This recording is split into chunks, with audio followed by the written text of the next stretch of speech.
Chers invités, bonsoir. Nous vous saluons dans le bon nom de notre Seigneur Jésus et nous voulons vous dire merci pour la sensibilité que vous avez eue de répondre présent à cette invitation solennelle, on va dire, parce qu'aujourd'hui c'est pas un culte, mais c'est un temps festif, mais festif autour de la parole de Dieu, festif autour de ce que nous savons le mieux faire, glorifier notre Seigneur Jésus. Et je vais vous prier de vous lever simplement en signe de reconnaissance, parce que nous pensons et nous restons convaincus que ce n'est pas le fruit d'un hasard que nous avons disposé de ce temps. En toute chose, nous voulons rendre gloire à notre Seigneur. Nous voulons lui dire merci pour la grâce qu'il nous accorde d'être présent. C'est la raison pour laquelle je vais inviter notre pasteur référent, sous vos acclamations, le pasteur Bertin, pour l'ouverture, la prière d'ouverture de ce programme.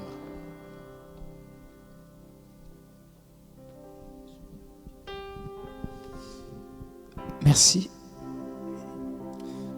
Nous allons prier.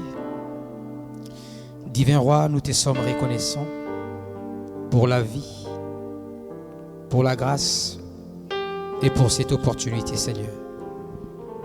En ces précis moments, Seigneur, beaucoup ne sont plus en vie. Mais par ta souveraineté, Seigneur, tu nous as accordé encore, Seigneur mon Dieu, cette grâce. Nous venons te dire merci, Seigneur mon Dieu, pour ces instants. Ces temps, Père des gloires, de convivialité que nous allons passer, notre Dieu. Sous ta direction, Père des gloires, nous nous soumettons. Éternel, les temps, Seigneur mon Dieu, de pouvoir avoir des conseils venant de ton serviteur. Seigneur, nous disposons également nos cœurs, Seigneur. Nos oreilles, Père des gloires, Seigneur mon Dieu, attentives, Seigneur, pour recevoir de ta part les conseils que tu vas nous donner en tant que couple, Seigneur, pour que nous sachions comment, Père des gloires, marcher, comment honorer, Seigneur, les êtres que tu as mis à côté de nous. Dans les noms précieux de Jésus, notre Seigneur, du début à la fin, Seigneur mon Dieu, que toi seul puisses régner. Dans ces noms glorieux qui t'a été donné, Jésus, le Christ, nous t'avons ainsi prié, nous disons Amen. Amen. Merci, pasteur. Est-ce qu'on peut acclamer Amen. Je vous prie de vous asseoir. Alors, la première question qu'on doit se poser, est-ce que tu connais l'identité de celui ou celle qui est en face de toi? Son nom, son prénom?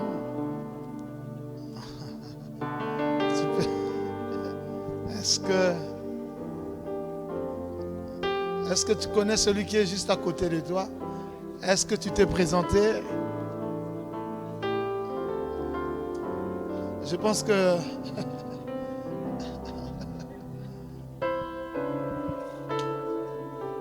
Voilà, ça se voit que vous vous connaissez. C'est bien ça.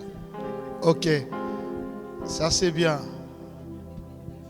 Parce que ce genre de moments, c'est également pour consolider vos relations ou faire connaissance.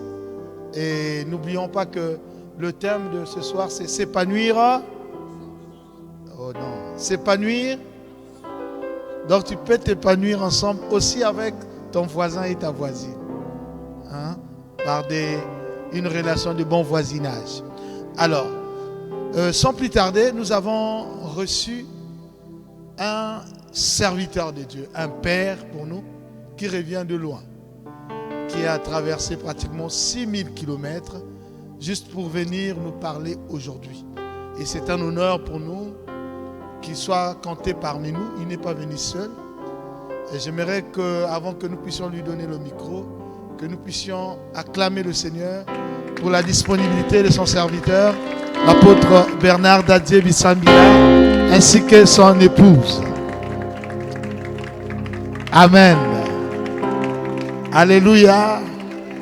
Alors, son déplacement pour nous, c'est un investissement. Dis avec moi investissement. Alléluia. C'est pour cela que nous n'allons pas perdre du temps. Nous allons laisser un court moment pour qu'il nous parle, qu'il nous exhorte. Et après, comme dit la Bible, l'homme ne vivra pas du pain seulement. Mais ça veut dire que l'homme vit aussi du pain. Voilà. Donc nous allons d'abord écouter la parole et après, nous allons récupérer le seulement.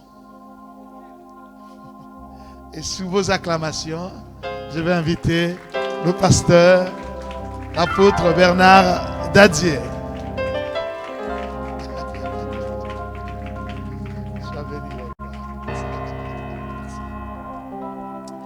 Bonsoir à tous. Je vais demander juste un petit quelque chose. D'abord, merci encore à mon cher frère, ami, pasteur Chancel pour cet accueil. Et donc, pour que nous n'ayons pas quelques petits soucis au niveau du coût, la manière dont nous sommes disposés, je vais donc vous prier si vous pouvez retourner un peu vos chaises et regarder de mon côté. Encore merci. Alors, tout à l'heure, au début, il a été annoncé que ce n'est pas vraiment un culte. Quand on dit culte, beaucoup de choses, prières, enseignements, délivrance. Mais je voudrais apporter ici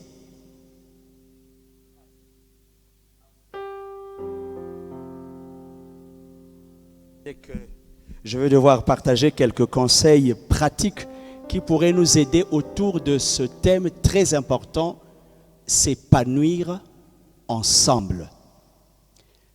Il y a certainement ici des couples et peut-être même des gens qui ne sont pas encore mariés.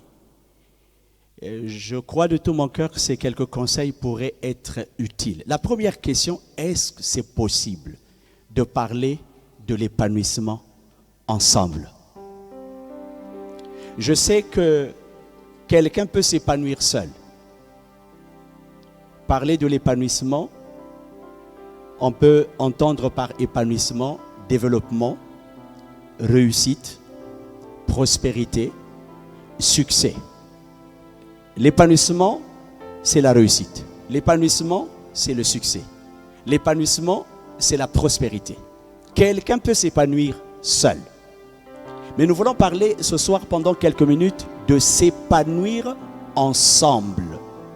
Pour ceux qui sont en couple, on peut dire s'épanouir avec son mari, avec sa femme. Les parents avec les enfants. Mais tout à l'heure, on a parlé aussi de l'épanouissement de voisinage. Est-ce que c'est possible? La réponse, oui, c'est possible de s'épanouir ensemble. Mais comme vous le savez, dans n'importe quel domaine, si on décide de parler de l'épanouissement ensemble, il y a certainement des conditions à remplir, des choses que nous devrions mettre au point pour parler de l'épanouissement ensemble. Et l'exhortation que je veux partager, puisque c'est lié beaucoup plus dans le cas de la famille, du couple, je prendrai de temps en temps quelques exemples liés à ma vie personnelle avec mon épouse, parce que ça fait déjà plus de 31 ans que nous sommes mariés ensemble. De cette union est sorti 5 enfants, dont 4 filles et un garçon. Et sur les 5 enfants, 2 sont déjà mariés. Nous avons 3 petits-fils. La première chose que j'aimerais dire, dans le cadre du couple, on ne peut pas parler de l'épanouissement ensemble si on n'accepte pas d'abord, comme dit la Bible, 2 valent mieux qu'un. Dans les Saintes Écritures, il est dit 2 valent mieux qu'un. Parce qu'à 2, on retire un bon salaire du travail que l'on peut faire ensemble.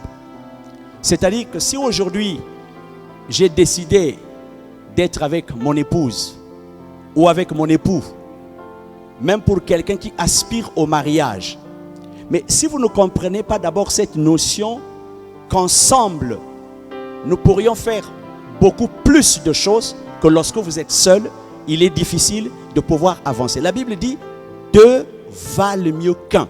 Première chose, il faut accepter d'abord cette notion d'être en équipe, de travailler en équipe. On sait que nous sommes 2 personnes différentes, comme avec mon épouse. On n'a pas grandi ensemble, et même si on avait grandi ensemble, on n'a pas reçu la même éducation. Et même si on aurait reçu une même éducation, mais quand vous décidez d'être ensemble, vous savez, c'est 2 personnes différentes, avec 2 cultures, 2 éducations, mais 2 personnes peuvent décider de marcher ensemble, de s'unir, de vivre ensemble et parler réellement de l'épanouissement. La première chose, c'est de s'accepter d'abord. Le travail que je fais en ma qualité de pasteur m'amène à être comme un conseiller conjugal. Et j'ai eu l'occasion de pouvoir parler avec beaucoup de couples. Je me suis souvent même posé la question, comment certains couples sont arrivés à se mettre ensemble? Parce que j'ai déjà rencontré des couples, ils vivent ensemble, mais ils ne s'acceptent pas. Et je me suis dit, mais comment vous avez fait pour être ensemble? Certains me disent, pasteur, mon mari là, je suis fatigué. Ma femme là, je n'en peux plus. Mais ils sont toujours ensemble. On ne peut pas parler de l'épanouissement ensemble si on ne s'accepte pas d'abord. Accepter l'autre tel qu'il est. Pas comme je voudrais qu'il soit, mais accepter d'abord l'autre tel qu'il est. Parce que souvent, on a des difficultés, chacun a comme une image de la personne, du mari ou de l'épouse que l'on voudrait avoir. On a une image quelquefois d'une personne qui n'existe nulle part. On veut avoir un mari super, parfait, super riche et quelquefois il n'existe pas. Mais quand on veut s'unir, quand on veut construire ensemble, première chose, accepter d'abord l'autre tel qu'il est. Et ça, je pense que c'est un point de départ. Parce que si vous n'êtes pas disposé à accepter votre mari tel qu'il est, à accepter votre épouse telle qu'elle est, c'est difficile que vous puissiez cheminer ensemble. Parce qu'en fait, le mariage, c'est un cheminement. C'est un parcours.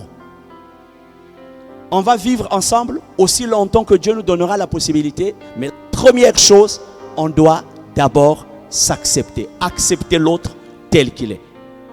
Je ne sais pas si je me fais comprendre. Donc pour parler de l'épanouissement, s'épanouir ensemble, ça commence par l'acceptation de l'autre tel qu'il est. Qu'est-ce que j'aimerais dire par là? Souvent au début d'une union, au début d'un projet de mariage, on peut découvrir chez l'autre quelques difficultés. On peut découvrir chez l'autre parfois même des manquements. Mais si on est décidé à rester ensemble, à vivre ensemble, il y a des choses qui vont s'améliorer au fur et à mesure. Je ne pense pas, la première fois qu'on s'est rencontrés, c'est vrai, vous savez, quand on est au début, comme on le dit, tout flamme, tout feu, vous appréciez l'autre, votre ami, votre future épouse, votre futur époux. Mais je ne pense pas que j'avais rencontré une personne parfaite. Mais je l'ai aimée telle qu'elle était.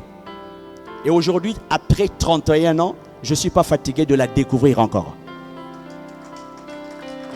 Il y a des moments, j'ai l'impression que je ne la connais pas encore. Parce qu'elle a l'air d'être comme une mine, mais ce n'est pas juste elle. Mais pour ceux-là qui comprennent que la personne que Dieu vous a donnée est un trésor. Et si vous l'acceptez comme un trésor, si vous l'acceptez comme une mine d'or, vous continuerez à faire des découvertes merveilleuses. Est-ce qu'on peut dire Amen? Deuxième chose que je voudrais partager, comment s'épanouir ensemble, c'est, vous savez, aucune relation en couple ne peut connaître l'épanouissement si elle n'est pas fondée sur la confiance, le respect, la transparence. Même dans le cadre relationnel, entre amis, entre collègues, entre voisins, si on bâtit, on contracte une relation que l'on voudrait développer pendant longtemps, les éléments qui pourraient vous aider à faire en sorte que cette relation dure, la confiance, c'est un ingrédient. Faire confiance à l'autre. Parce qu'aujourd'hui, comme vous le savez, dans beaucoup de milieux, la confiance tend à disparaître. Même dans les couples. Il y a des gens qui vivent en couple, mais ils ne se font pas confiance. Il y a la peur, il y a les suspicions. On est là en train de se demander, mais est-ce qu'il ne me trahit pas? Est-ce qu'elle ne me trahit pas? Est-ce qu'il est honnête? Est-ce qu'elle est honnête? Est-ce qu'il est vrai vis-à-vis de moi? Toute relation, surtout dans le cadre du mariage, dans le cadre de la famille, l'un des éléments importants, il faut qu'on apprenne à se faire confiance. À se regarder et dire à l'autre, je te fais confiance. pas seulement est-ce que tu me fais confiance, mais d'abord je te fais confiance. S'il y a des couples qui sont ici, assis côte à côte ou face à face, est-ce que vous pouvez regarder l'autre, votre mari, votre femme, et dire « Je te fais confiance ». Ou bien vous aurez voulu peut-être que ça soit la question « Est-ce que tu me fais encore confiance ?» Amen. Donc c'est très important pour nous. Écoutez, vous savez, ça ne doit pas être juste un mot, une espèce de slogan, mais ça doit être quelque chose qu'on doit vivre, faire confiance à l'autre. Parce que si vous êtes en couple, comment vous allez cheminer ensemble? Comment vous allez vivre pendant des années et des années? Il y a des gens parfois qui me demandent, mais ça fait plus de 30 ans que vous êtes ensemble. Mais il y a des moments quand on vous voit avec votre épouse, c'est comme si vous venez de vous marier il y a 2 ans, il y a 3 ans. Quel est le secret? J'ai dit, je fais confiance à mon épouse. Et mon épouse me fait confiance. Pas parce que je suis le meilleur homme. Pas parce qu'elle est la meilleure femme. Mais parce qu'à la base de cette relation, nous avons appris, si nous devrions aller loin et aller encore plus loin, parmi les éléments qui doivent nous aider à s'épanouir ensemble, il faut qu'il y ait la confiance. Et à côté de la confiance, le respect. Dites après moi le respect. Une chose importante qui nous aide dans le cas de l'épanouissement d'ensemble, le respect, la considération de l'autre. Comment vous voyez l'autre? Quelle est l'image que vous avez de l'autre? Quel est le respect que vous témoignez vis-à-vis de votre mari, vis-à-vis de votre femme? Il arrive des fois où certains hommes peuvent humilier la femme devant les enfants, devant les visiteurs. Ou c'est l'inverse, la femme qui humilie le mari, la femme qui manque de respect, la femme qui tient des propos malveillants. S'il y a une chose qu'un homme ne veut pas subir dans le mariage, c'est le manque de respect. Quand un homme vous lui manquez de respect, c'est comme s'il est nu devant tout le monde. Le respect est un élément très important parce que c'est des facteurs qui favorisent l'épanouissement en couple, l'épanouissement en famille. J'ai parlé tout à l'heure de la confiance. Il y a le respect, mais il y a aussi le dialogue. Dialoguer pas juste comme une espèce de tribunal, parce qu'il y a des couples quand ils se mettent ensemble, c'est vraiment l'unique activité, c'est questions-réponses. Tu étais où? Tu faisais quoi? Tu viens d'où? Tu étais avec qui? Il y a des couples quand ils se mettent ensemble, c'est questions et réponses. Mais ça, c'est pas le dialogue. En couple, on doit apprendre à dialoguer, à parler. Vous savez, aujourd'hui, nous sommes à une époque où on est tellement absorbé par beaucoup de choses, absorbé par le téléphone, absorbé par les ordinateurs, absorbé par le travail, absorbé par les rendez-vous, qu'on n'a pas le temps de parler ensemble. Et ça manque, c'est une crise. Aujourd'hui, on parle de plusieurs types de crises, mais dans nos familles, dans nos maisons, il y a aussi la crise du dialogue. On ne parle pas. On ne parle pas. Il y a des couples, on ne parle pas. Voyez-vous, aujourd'hui, nous avons les téléphones. Quelqu'un qui quitte son boulot, qui quitte son lieu de service, il arrive à la maison. Il y a des gens, même sous la douche, avec son téléphone. Même dans les toilettes, avec son téléphone. À table, avec le téléphone. Donc, on ne parle pas. On devient comme des dessins animés. On n'a pas le temps de parler. Mais comment vous pouvez parler de l'épanouissement en couple si vous n'avez pas le temps réel pour discuter, pour parler? Ce soir, on est autour d'un repas. Regardez, c'est très beau tel que nous sommes assis.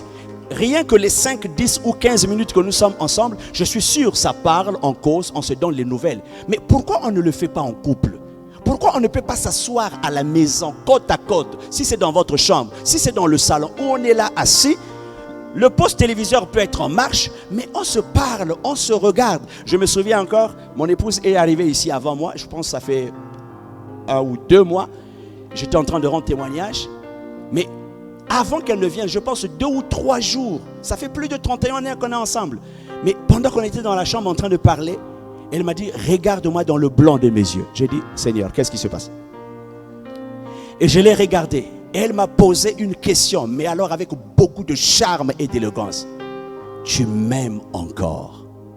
Et j'ai répondu favorablement et tendrement, je t'aime encore. Mais c'est beau. Parce qu'au départ, je pensais, est-ce qu'il y a un problème? Parce que souvent, nous les hommes, quand c'est comme ça, on fait, je me dis, mais elle veut venir où? Parce qu'après, c'est quoi? tu m'aimes encore tendrement? Et j'ai répondu, je t'aime encore. C'est beau quand on apprend à parler ensemble. Dites après moi, à parler ensemble. C'est très important. J'aimerais encourager ça dans le couple, s'il vous plaît. C'est des ingrédients. Vous savez, parfois les gens se demandent, qu'est-ce qu'on doit faire? Prenez le temps de discuter ensemble. De tout et de rien. On peut parler de notre avenir. Si vous avez des enfants, on parle de nos enfants. On peut parler d'une activité. On peut parler de nos projets. C'est ça le couple. Parce que sinon, vous êtes mariés, mais vous vivez comme des célibataires.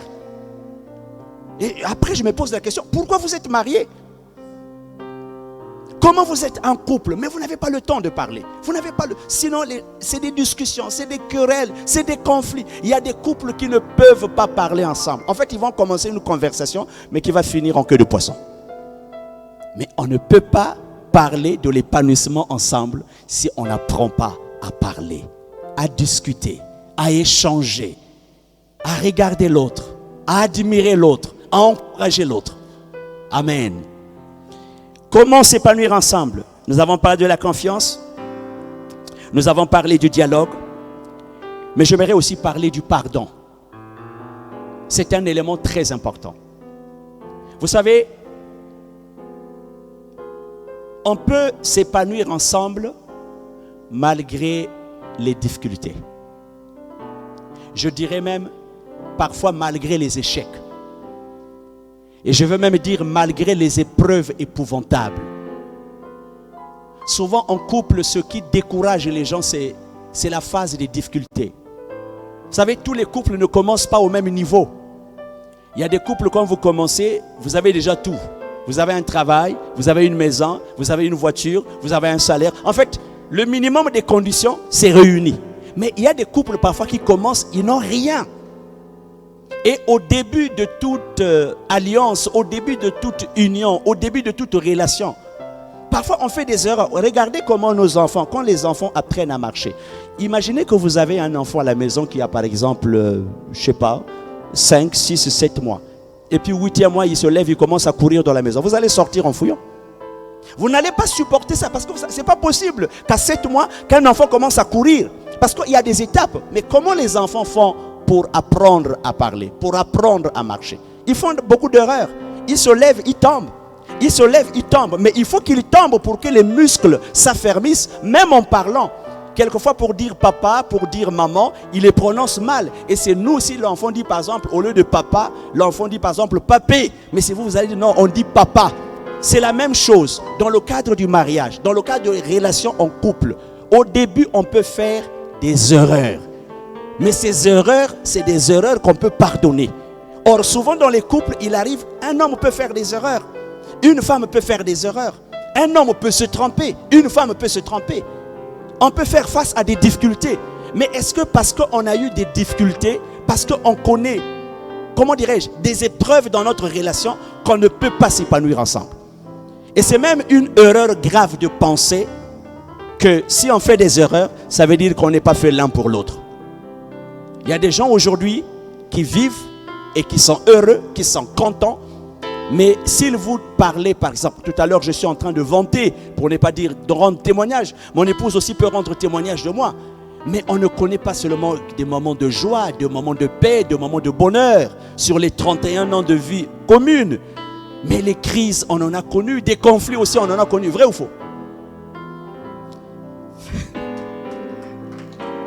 Mais ça arrive. Il y a des moments où on ne partage pas le même point de vue. Moi, j'ai un autre point de vue, elle a un autre point de vue. Il y a des moments où elle monte, moi je monte, ou je monte, elle monte. Mais si on a décidé, on s'est dit déjà dès le début, et j'ai souvent rendu témoignage, je me souviens quand on s'est mariés, une des choses que j'avais dit à mon épouse, parce que je me suis marié à une époque, vous savez, j'ai été jeune comme d'autres jeunes, à une époque où pour nous les filles, on avait des expressions pour vanter les meilleures filles. Voilà, on parlait en termes de taille 16, taille 17.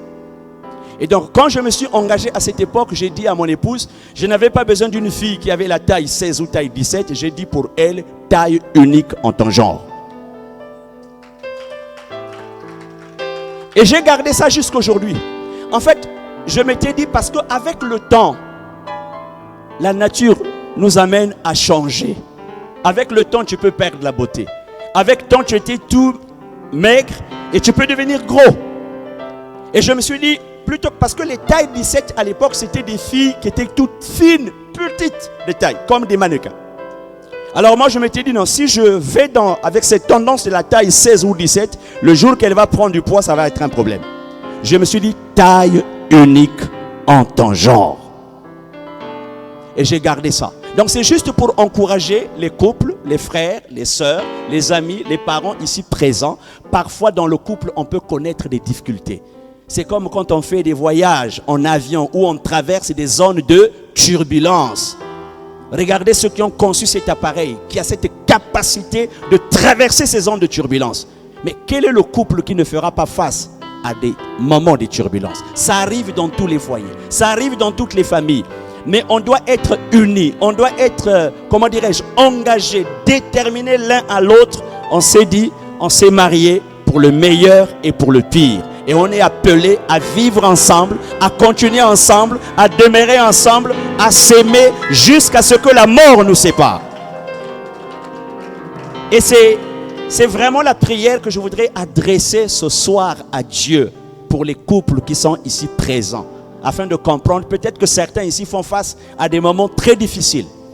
Peut-être que vous traversez une crise. Peut-être que vous êtes dans le manque de joie, le manque de consolation, le manque de paix, le manque de tendresse. Il y a cette crise qui est là. Vous êtes ensemble, mais il n'y a plus d'harmonie, il n'y a plus de tendresse, il n'y a plus de joie. Parce qu'il y a des moments, certaines personnes sont fatiguées dans le couple. Fatiguées de vivre avec le mari, fatiguées parce qu'on ne se comprend pas. Mais si vous êtes décidé de développer ce que moi j'appelle une vision commune, dites après moi, une vision commune. Parce qu'on ne peut pas s'épanouir ensemble si vous n'avez pas une vision commune. Vous allez où? Pourquoi vous êtes mariés? On ne se marie pas par enthousiasme, on ne se marie pas par compassion, on ne se marie pas par pitié. Il y a même des gens qui disent, bon, j'ai pitié de l'autre. Tu as pitié de l'autre comment? On ne se marie pas par pitié. C'est un engagement. Est-ce qu'on peut dire après moi, c'est un engagement? Donc, l'engagement que vous prenez de cheminer avec l'autre. J'ai pris un engagement. Et je dois honorer mon engagement. Qu'il pleuve, qu'il neige, qu'il fasse du vent. C'est un engagement. Il n'y a pas question de faire demi-tour. Voilà pourquoi aujourd'hui, beaucoup de relations se disloquent. On commence une relation, on se dit, tiens, je préfère laisser tomber. Je vais chercher une autre personne. Quelqu'un a dit, plus ça change, plus c'est la même chose. Parfois, on pense que la meilleure femme, c'est celle qu'on va découvrir après. Ou bien le meilleur homme, c'est celui qu'on va découvrir après. Non, le meilleur mari, la meilleure femme, c'est celle que tu as découvert.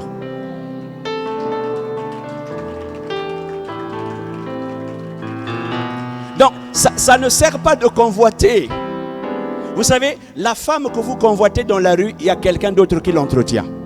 Vous pouvez entretenir votre femme pour qu'elle soit belle et vous allez l'admirer à tout moment. Alors avant de finir, j'aimerais encore nous encourager sur quelques 2 ou 3 points sur les facteurs qui contribuent à l'épanouissement, parce que nous sommes ici autour du thème s'épanouir ensemble. Vous savez, l'amour dans le foyer, l'amour dans le couple, il faut l'entretenir. Dites après moi, entretenir. Très important. Tout comme on peut entretenir notre corps physique. Ce soir, on est bien habillés. On était tous invités à ce dîner. On s'est préparé en conséquence pour répondre à cette invitation. Et chacun a dû prendre le temps, pour certains qui ont eu l'occasion, d'aller peut-être dans un salon de coiffure. Certains ont quitté peut-être le travail. Bon, c'est le week-end. Mais on s'est préparé à cet événement. Donc, l'amour dans le foyer, l'amour dans la relation conjugale, il faut l'entretenir. Et cet entretien peut être des petits gestes. Cet entretien peut être en fait, quelque chose qui va faire en sorte que ça ne vieillit pas.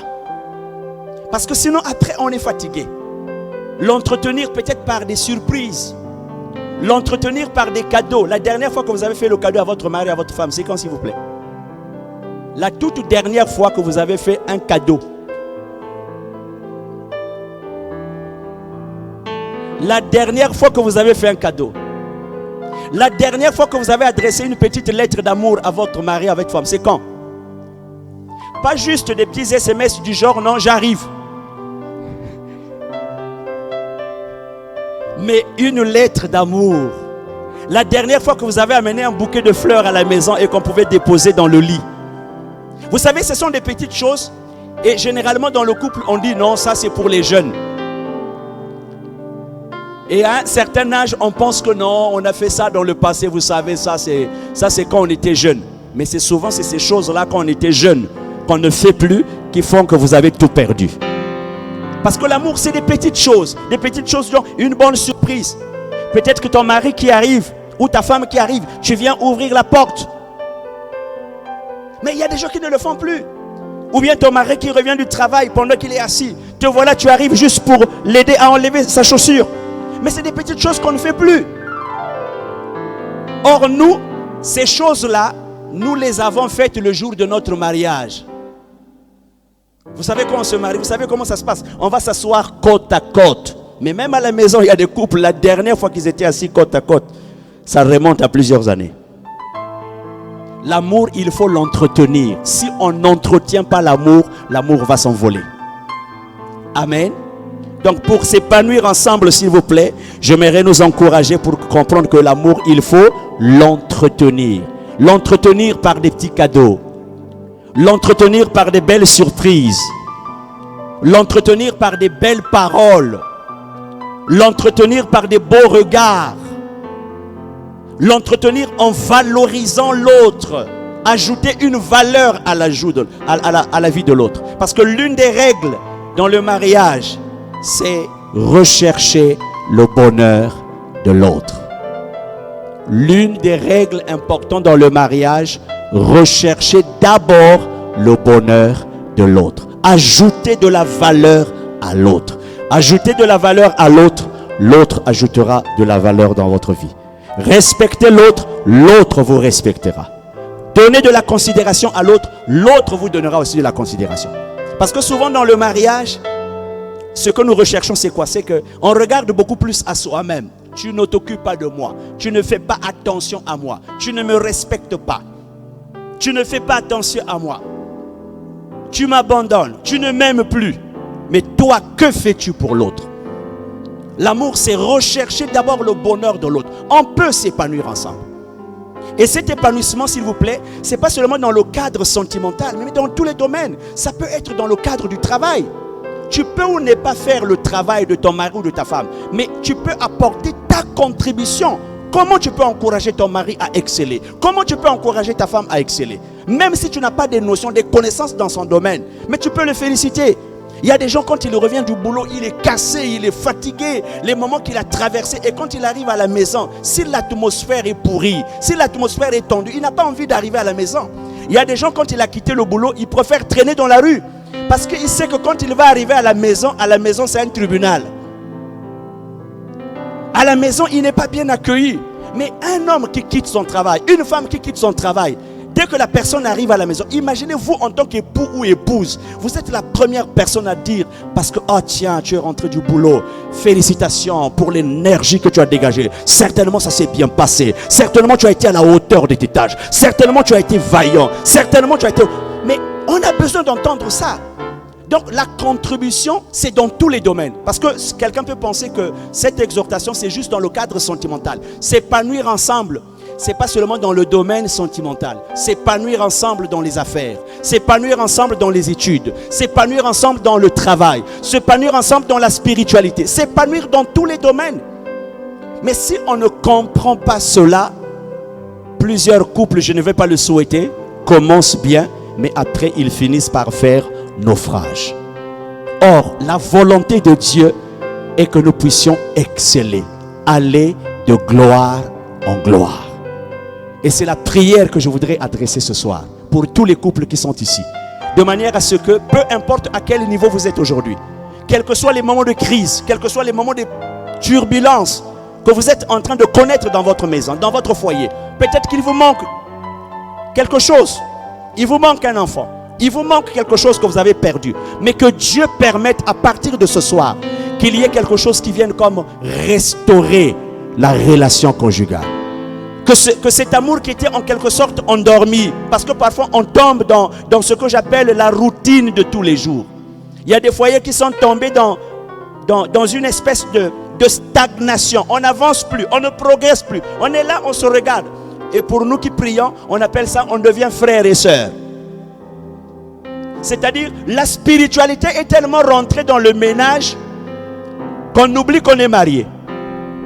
On arrive à la maison, il y a des gens parfois qui me posent la question, mais monsieur le pasteur, quand vous arrivez à la maison, est-ce que vous portez toujours votre costume de pasteur? Non, à la maison, ma femme n'a pas besoin d'un pasteur, elle a besoin d'un mari. Mais je sais que je suis pasteur.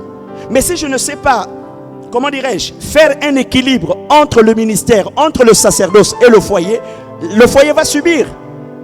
Ma prière est qu'il y ait un équilibre. Et l'objectif de cette exhortation, nous allons manger tout à l'heure, mais que les foyers soient équilibrés. Dites après moi, que mon foyer soit équilibré. Et c'est notre prière. Maintenant, s'il y a des gens qui sont seuls, qui aspirent au mariage, nous voudrons bien aussi adresser cette prière pour vous. Parce que vous aussi, vous êtes appelés un jour à vivre avec quelqu'un, un homme, une femme, pour que votre foyer connaisse l'épanouissement. Et que Dieu place sur votre chemin une âme sœur. Une personne qui va répondre à vos attentes, parce que c'est possible. Ne regardez pas, s'il vous plaît, à tout ce qui se passe autour de nous. Parce que souvent, on regarde à ceux qui ont échoué. On regarde à ceux qui ont connu de chutes. On regarde à ceux qui sont en train de passer des moments difficiles. Il y a des moments, on veut même se référer à des couples qui se sont disloqués. Et on se regarde, on se dit, tiens, peut-être que notre affaire, notre union va se terminer comme celle d'un tel. Non. La Bible dit, l'amour imite le bien. Quelles que soient les crises actuelles, tant dans votre maison qu'autour de vous, ayez la vision d'un couple qui est appelé à vivre heureux. Et je déclare ce soir, on peut vivre heureux. C'est vrai qu'on a besoin d'argent, qu'on a besoin du matériel, mais le bonheur dans le couple, ce n'est pas d'abord l'argent. On peut avoir l'argent, on est malheureux. On peut avoir le matériel, on est malheureux. On peut avoir une maison, mais on est malheureux. On peut avoir une voiture, on peut avoir un poste téléviseur, une maison bien équipée, on est malheureux. Le bonheur du mariage, le bonheur de la famille, c'est vrai, toutes les conditions doivent être réunies. Je ne voudrais pas qu'on aille vivre dans la rue, mais je voudrais nous encourager à comprendre qu'au-delà du matériel, au-delà de l'argent, le vrai bonheur dans un couple, c'est quand on s'aime, on se comprend, on se soutient. On peut se regarder l'un et l'autre. On est deux personnes différentes, mais on est ensemble pour vivre l'épanouissement, être heureux. Et si vous avez décidé d'avoir les enfants, c'est d'élever nos enfants et un jour que Dieu nous donne la capacité, la possibilité de voir les enfants de nos enfants.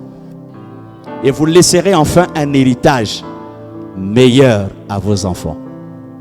Voilà une exhortation que je tenais à partager ensemble. S'épanouir aujourd'hui, c'est encore possible. Malgré les difficultés, malgré les épreuves auxquelles on a été confronté, et même si on a eu à connaître des chutes au risque de répéter les mêmes choses, mais je voudrais conclure en disant, s'épanouir ensemble, c'est encore possible. Pourquoi je dis encore? Parce qu'il y a des gens qui désespèrent. Il y a des gens qui sont fatigués. Il y a des gens qui n'arrivent plus. Et parfois pour nous qui sommes les pasteurs, on dit, monsieur le pasteur, priez pour moi. Moi je ne sais même plus comment prier. J'essaie de prier, mais est-ce que ce Dieu-là m'entend? Je me demande si c'est ma place. Je me demande si c'est vraiment mon mari. Je me demande si je ne me suis pas trompé de femme. Tu t'es pas trompé, frère. Tu t'es pas trompé. C'est ta femme, c'est ton mari. Et si Dieu a permis que vous soyez ici ce soir, c'est parce que l'Éternel veut ramener l'équilibre dans votre maison.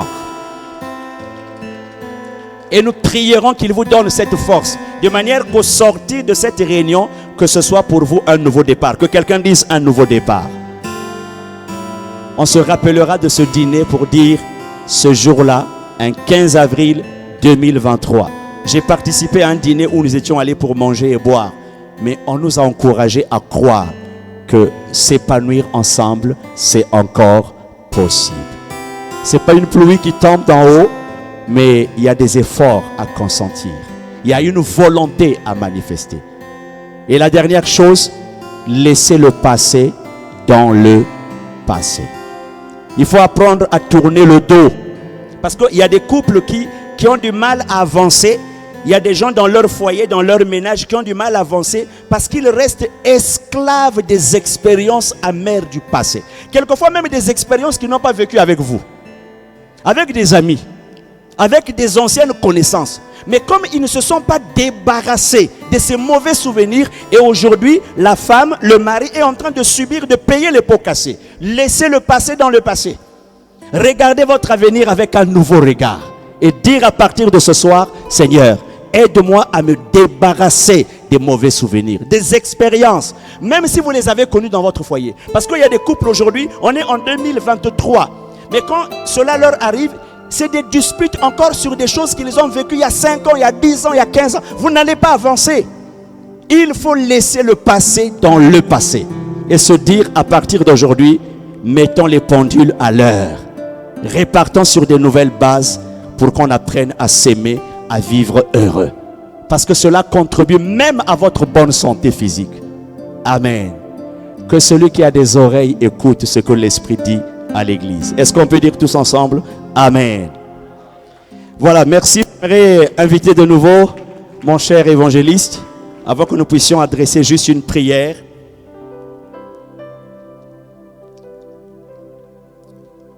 Donc je vais prier juste tout à l'heure et lui remettre la parole.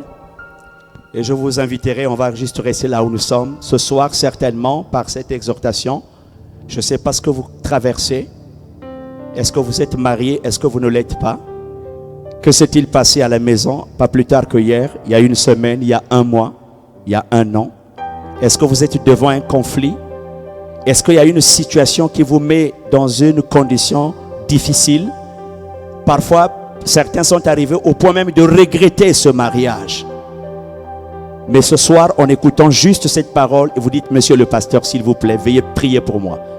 Je veux le faire pour que Dieu puisse circoncire votre cœur. Il y en a de ceux qui se donnent à la colère. Il y a des gens qui ont du mal à pardonner. Il y a des gens qui ont du mal à s'humilier. Il y a des gens qui ont du mal à comprendre, qui peuvent se rabaisser dans le souci de reconstruire la relation qui est en train de se détruire à petit feu. Mais Dieu nous tend la main ce soir pour que nous puissions saisir la sienne et revivre une ambiance de paix et de joie. Laissez-moi prier s'il vous plaît. Père, au nom de Jésus, j'aimerais te bénir ce soir. J'aimerais recommander tous les couples ici présents. Il y en a de ceux peut-être, leurs conjoints ou leurs conjointes ne sont pas ici. Tu es celui qui a instauré la relation du mariage. Et nous avons appris ce soir, s'épanouir ensemble, c'est encore possible. Parfois nous vivons des situations difficiles, des cas de maladie, des discordes, des conflits, des querelles, et parfois même de cas d'infidélité, manque de transparence, des déceptions de part et d'autre, manque d'attention à l'endroit de l'autre, et on arrive parfois à regretter, à penser qu'on n'est pas à la bonne place. J'aimerais prier pour ces couples, Seigneur. Apporte la paix dans les maisons, la paix dans les cœurs. Et s'il y en a de ceux qui sont malades physiquement, moralement, guéris-les, restaure-les. S'il y en a de ceux dont les couples sont touchés aujourd'hui parce que le mari ou la femme a perdu un emploi ou a une situation administrative qui n'aboutit pas, notre prière ce soir est que ta grâce abondante relève et restaure les vies.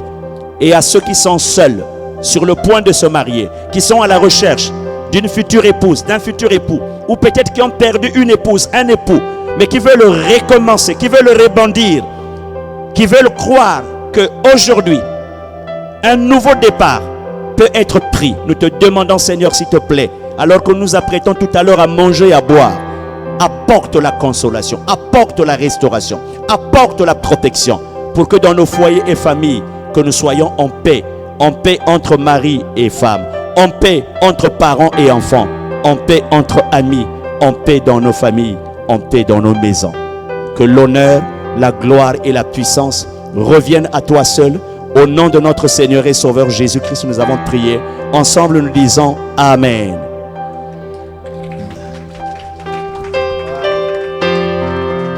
Est-ce qu'on peut encore acclamer la parole du Seigneur? Alléluia.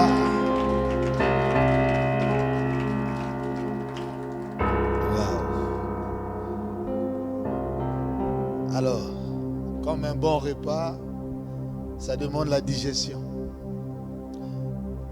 Et quand l'apôtre était en train de nous exhorter, nous encourager. Et dans mon esprit, j'entendais, c'est un nouveau départ. Et quand il a prononcé la parole au nouveau départ, j'ai compris que plusieurs d'entre nous avaient besoin d'un petit fil pour prendre un nouveau départ. Et Dieu nous donne cette opportunité pour un nouveau départ. Et vous savez, ces gens, ces qualités de conseil n'ont pas de prix. Alléluia. Et vraiment, soyons humbles de l'accepter et de se remettre en cause. Il y a aussi des phases d'introspection qui s'imposent dans une relation. La Bible dit que à tes résolutions répondra le succès. Des fois, on est fatigué de vivre une vie de couple qui font des signes sinusoïdaux, comme on dit, monter et descendre. Le plus important, comme nous a dit Papa, le respect. Le plus important, comme nous a dit Papa, savoir s'humilier, s'accepter. Avec nos éducations différentes, on n'a pas le pouvoir de changer quelqu'un. Mais on peut trouver le juste milieu, l'épicentre pour avancer ensemble. Et je prie que cette parole, nous qui avons eu le privilège de l'écouter, que cela ne reste pas simplement une nouvelle information, mais que cela trouve une place dans nos cœurs, qu'elle vienne stimuler nos actions, nos décisions. Que Dieu vraiment bénisse l'apôtre ainsi que son épouse. Est-ce qu'on peut acclamer le Seigneur pour leur témoignage?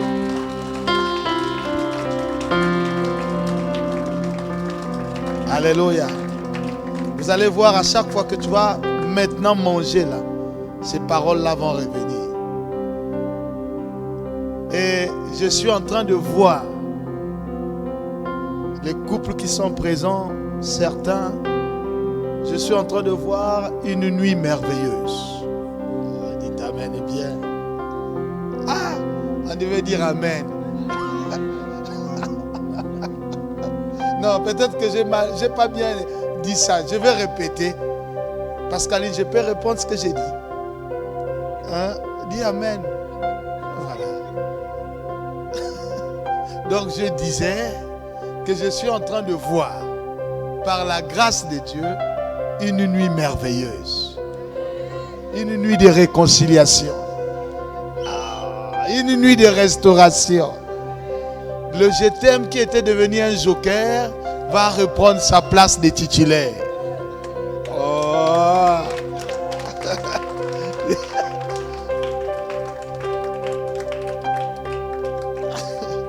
Amen.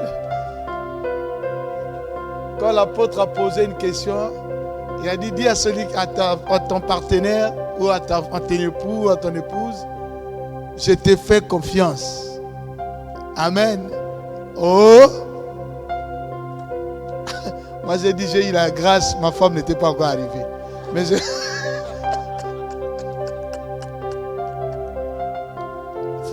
Chérie, je t'ai fait confiance. En tout cas, papa, merci beaucoup. Merci vraiment du fond de notre cœur. Nous avons écouté l'apôtre Dadier à Paris. J'étais accompagné de l'évangéliste Anne-Corinne et du pasteur Olivia. Vous savez, on nous avait invités pour l'anniversaire du mariage. On s'est dit, on doit aller honorer. Mais moi qui vous parle, j'aimais pas trop ces concepts. Mais quand je l'ai écouté, et j'ai trouvé que c'était important. Et nous avons dit que c'était aussi important pour nous de s'incruster dans son agenda pour qu'il vienne nous bénir. Alléluia. Nous avons fait de notre mieux pour qu'il soit là parmi nous. Alors, l'apôtre sera avec nous demain pour notre culte, mais il a aussi un livre, des livres qu'il a écrits. Et parmi les livres qu'il a écrits, il est venu aujourd'hui avec un seul livre, Identité, mission et gestion de l'Église. Déjà, je demande à tous ceux qui aspirent à un appel de se procurer ce bouquin. Il aura le temps de l'expliquer demain. Mais, papa, comme chaque chose a son temps, et l'homme ne vivra pas du pain seulement. Nous avons écouté la parole. Est-ce que tu nous permets maintenant de manger? Ok. Est-ce qu'on peut acclamer le Seigneur? Nous allons, une fois de plus, inviter notre pasteur référent pour prier. Prier pour cette nourriture que nous allons prendre. Soyez libres. Ce n'est pas un culte. Échangez, parlez.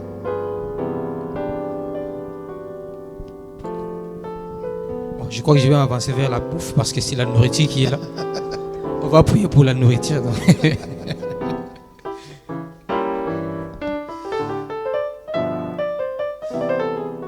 Seigneur Dieu des grâces, nous te disons merci parce que tu nous permets d'avoir, Seigneur mon Dieu, ce que les mains des hommes, Seigneur mon Dieu, ont pu faire.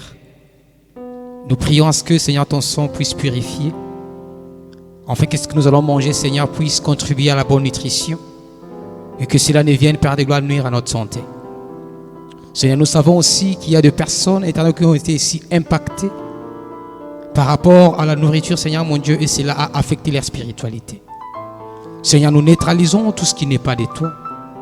Et nous implorons, Seigneur mon Dieu, que ces temps éternels, mon Dieu, puissent être un moment mémorable pour la gloire de ton précieux nom. Nous bénissons, Seigneur mon Dieu, ceux-là qui ont eu à contribuer, Seigneur, financièrement, spirituellement, pour que, Seigneur mon Dieu, cet événement puisse avoir lieu. Que ton nom soit élevé et magnifié dans les noms de Jésus le Christ. Nous t'avons ainsi prié. Amen.